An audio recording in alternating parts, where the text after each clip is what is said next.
how to write a book.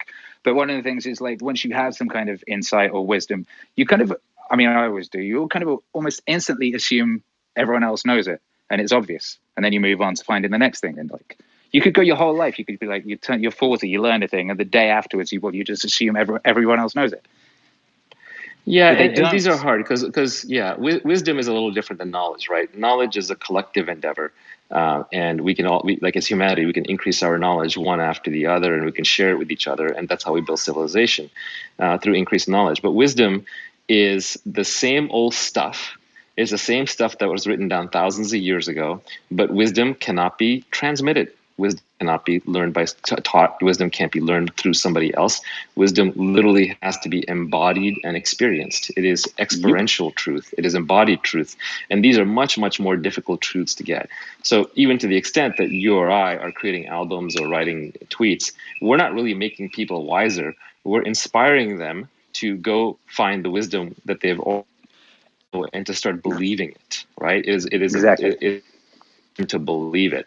So even like my tweet storm, if I put the same, I could have put the same exact observations in two dry paragraphs of text, right? With no emotion, no nuance, no kind of no poetry to them, right? No careful choice of words. I could have just done it in very very simple, small words, or I could have just sent out 1 2 word tweet: productize yourself, right? That's really all it is. Productize yourself.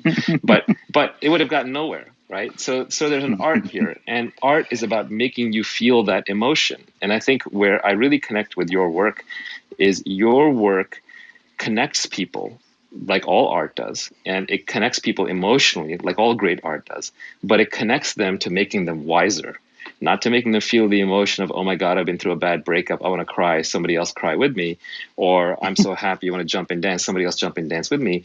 You literally connect them to the wisdom of living and dead philosophers, and I hate the word philosophers, so I probably shouldn't even use it, but insightful people, and Yeah.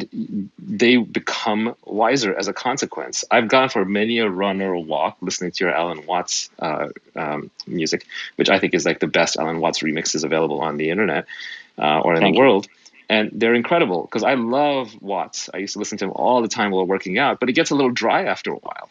But when you pick out the best pieces, the best intonations, you clean it up, you add some music to it, then it just never leaves me. And now it's funny. Somebody in your chat the other day, or maybe it was on Twitter, was saying, "Oh yeah, Naval's like he's closest thing we have to like a modern Alan Watts."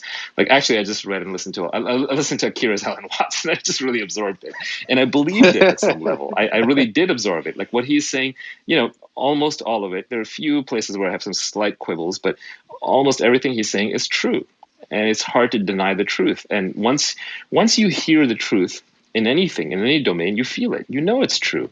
And the sooner you acknowledge it and the sooner you weave it into the fabric of your being, the better off you're going to be.